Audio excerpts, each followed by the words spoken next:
안녕하세요. ERP 정보관리사. 이번 시간에는 2020년도 1회 기출문제 회계 2급 풀어보도록 하겠습니다. 1번 문제, 다음 중 차세대 ERP의 비즈니스 애널리틱스에 관한 설명으로 가장 적절하지 않은 것은 무엇인가? 인데요. 네, 요거는 ERP, 경영혁신과 ERP 부분에서 추가된 내용들인데 이제 본격적으로 좀 나오기 시작했다라고 보시면 됩니다. 그런데 요것도 나오는 게 거의 일정할 거예요. 그래서 지금 익혀두시면 됩니다. 자, 보도록 할게요. 자, 정답은 일단 1번이에요. 자, 비즈니스 애널리틱스는 구조화된 데이터만을 활용한다 라는데 만을 사용한다. 요게 틀렸습니다. 구조화된 데이터 플러스 비구조화된 데이터가 같이 사용이 돼서 분석이 됩니다 라고 보시면 되는 거고요.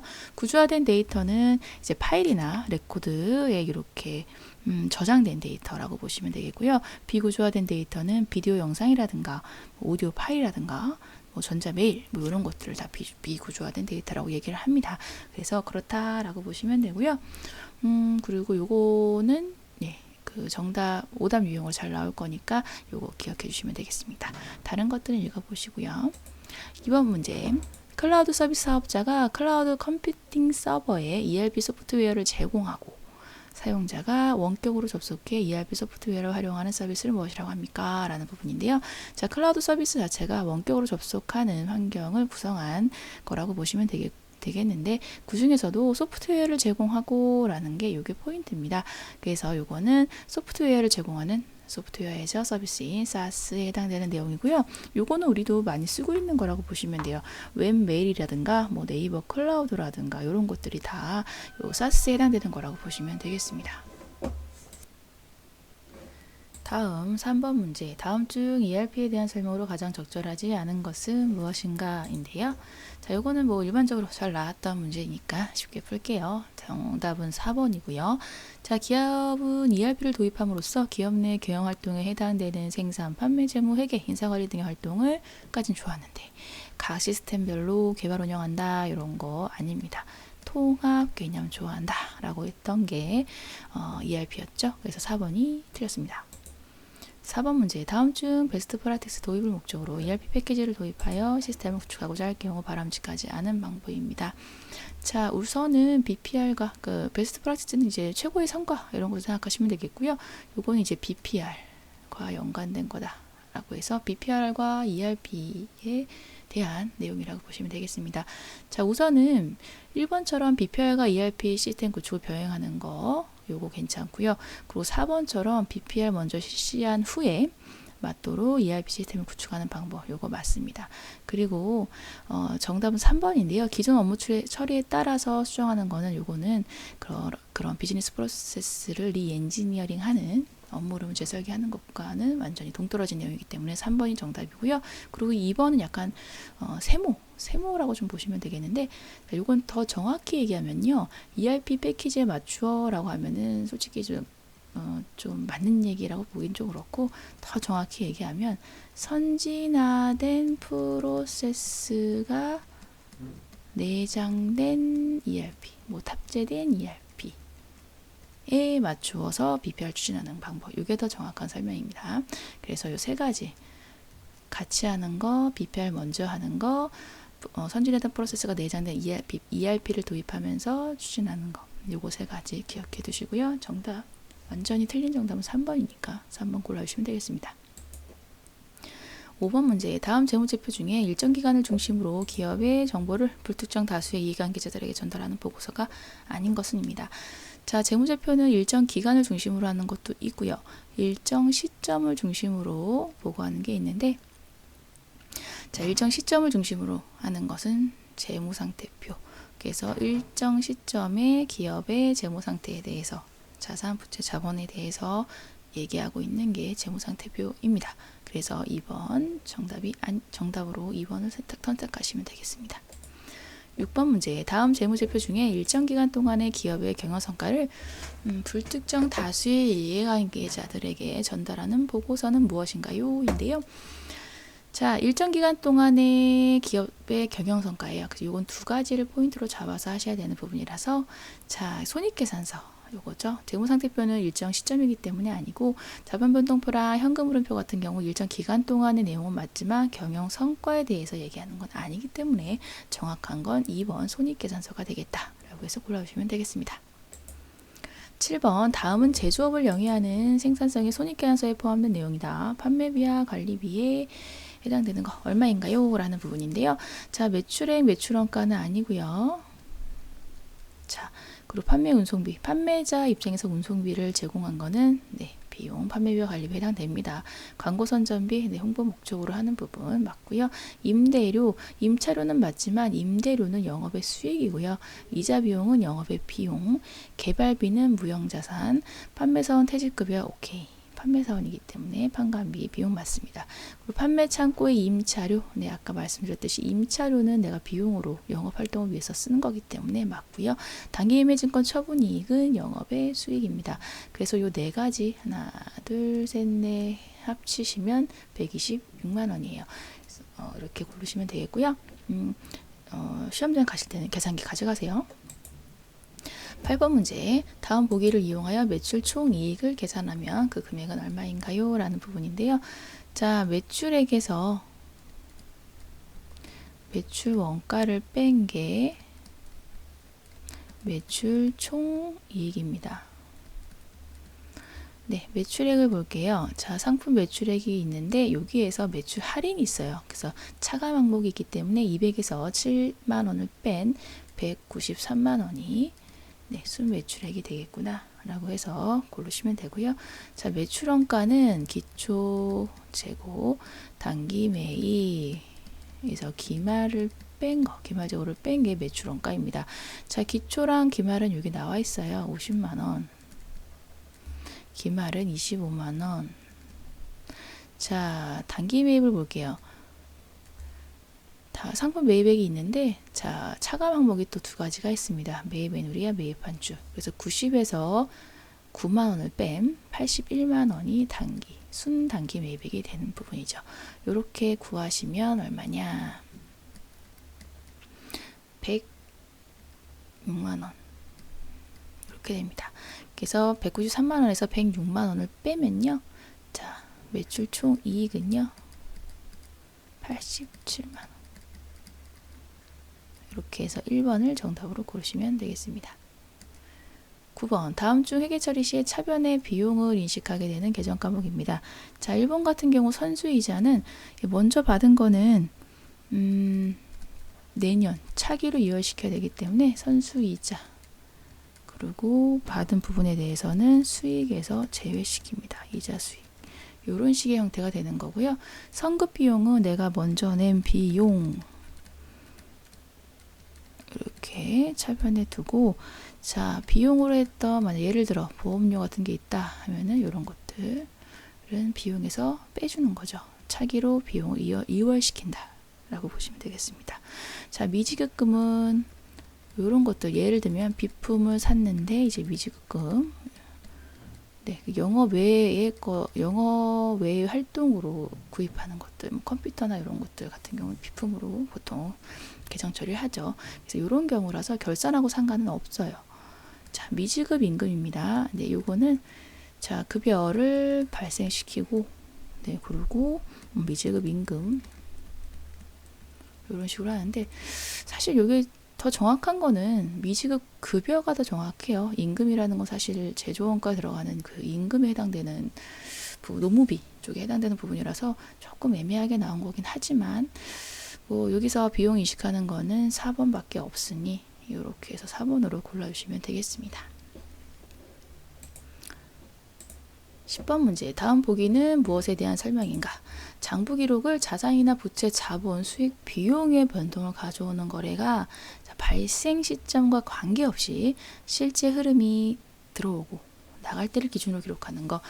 요거는 실제 현금이 들어오고 나갈 때를 기준으로 기록하는 거는, 자, 우리가 보통 발생주에 따라서 장부를 기록하는데, 유일하게 현금 흐름표만 현금주에 따라서 기록을 하고 있죠. 그래서 이건 현금주에 대한 설명입니다 라고 해서 골라주시면 되겠고요. 11번 문제. 보기의 거래 내용을 보고 12월 31일 결산 수정분계로 대변에 기록될 내용으로 옳은 것은 인데요. 자, 2020년도 9월 1일 사무용품을 구입을 했습니다. 소모품 계정으로 자산으로 처리했네요. 그래서 이 당시에 9월 1일자에는 소모품 200, 현금 200 이런 식으로 자산 계정으로 처리를 했어요. 근데 요거를 이제 결산 시점에 처리를 해줘야 되는데, 자, 소모품 사용액이 95만 원이었습니다. 그래서 요거는 자, 사용했기 때문에 소모품비라는 비용을 인식을 시켜주고요. 그리고 소모품에서 사용했으니까 소모품은 자산에서 이만큼이 없어져야겠죠. 그렇기 때문에 이렇게 되는 걸 찾으시면 그런 분계를 하게 되고요. 그 중에서 대변에 기록될 거기 때문에 소모품 95만 원, 이게 정답이 되겠네요. 2번입니다. 12번 다음 보기와 관련하여 적절하게 회계 처리를 한 것은 인데, 회계 기간 중 장부상 현금은 33만 원, 현금 시제액은 40만 원입니다. 적절하게 회계 처리를 한 부분. 자, 이거 현금과 부족에 대한 거 잘 안 나오는 문제였는데 오래간만에 나왔어요. 자, 장부상 현금이 현금 시제액보다 지금 작습니다. 그렇기 때문에 현금을 높여줘야 되는 분계가 필요해요. 얼만큼? 모자란 만큼. 네. 그리고 이 부분은 네, 그런 이유가 이제 나오기 전까지는, 알기 전까지는 현금과 부족 계정으로 처리를 합니다. 그래서 현금을 높여주는 거, 현금 시제액 쪽으로 높여주는 거예요. 이런 분계가 필요합니다. 그래서 정답은 1번으로 하시면 되겠어요. 13번 다음 보기의 자료 이용해서요. 계산한 2009년 말 재무상태표에 표시될 대손충당금은 얼마인가? 자, 거래처 중에 생산성의 매출재가 2만 원이 회수 불가능한 것으로 확정되었습니다. 근데 뭐 확정되었으니까 뭐 이미 뭐 끝난 거죠. 예, 끝난 거고. 기말에는 뭐 대손충당금 할 때는 뭐 해당 사항 없는 부분이라서 얘기는 좀 무시하셔도 되겠고요. 자, 2번이 중요하겠네요. 회사는 보유하고 있던 300만 원의 매출채권 중 3%가 회수 불가능할 것으로 판단했습니다. 그래서 300만 원에서 3% 부분만큼을 대손충당금으로 잡아줘야 되는 거라서 9만 원. 요거 그대로 네, 정답으로 고르시면 되는 문제였네요. 네, 정답 4번. 자, 14번 문제. 다음 중 재고자산의 수량 결정 방법에 해당하는 것인데요. 자, 재고자산은 수량을 결정하는 방법과 그리고 단가를 결정하는 방법 두 가지가 있었죠. 수량 결정 방법에서는 계속기록법 그리고 실제 재고조사법 두 가지가 있었고요. 그래서 정답은 2번만 해당이 되겠다라고 보시면 되겠네요. 15번 2020년 12월 31일 결산 이후 비품의 장부가액은 얼마인가 라는 부분인데요. 자, 비품은 취득원가가 1,000만 원이었습니다.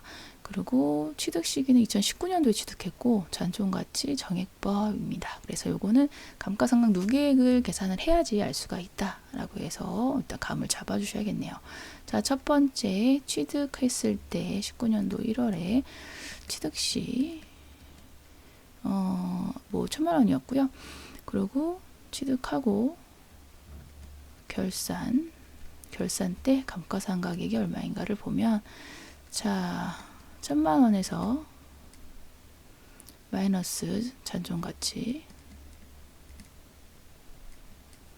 에다가 내용연수는 5년이니까 자 900만 원을 5로 나누니 180만 원 되죠. 180만 원이 매년 정액법이기 때문에 매년 똑같죠. 180만 원이 2019년도에 결산 때에 2019년도에 감가상각 누계액은 이렇게 됐겠네요. 감가상각비랑. 네, 그리고 2020년도 12월 31일입니다. 네, 결산 시점에 네, 정액법이니까 똑같죠. 왜 공식 안 적을게요. 180만 원. 네, 2년치에 대한 거니까 2년치 감가상각 누계액은 고로 360만 원이라는 거고 자, 그러면 장부가 1000만원에 자산의 차감적 계정인 감가상각노계액 360만원을 제하면 640만원. 여기 장부가액이 되겠네요. 3번이 정답입니다. 네, 16번입니다. 다음 중 유동부채로 분류할 수 없는 것은 인데요. 네, 요거는 일단은 부채, 유동부채랑 비유동부채에 대한 부분인데, 요거 정답 일단, 3번이 어디 갔니? 3번입니다. 얘고요. 이연법인세 부채는, 비유동부채로 구분하도록 되어 있어요. 비유동부채. 이것도 좀 애매한 게, 요거는 이제,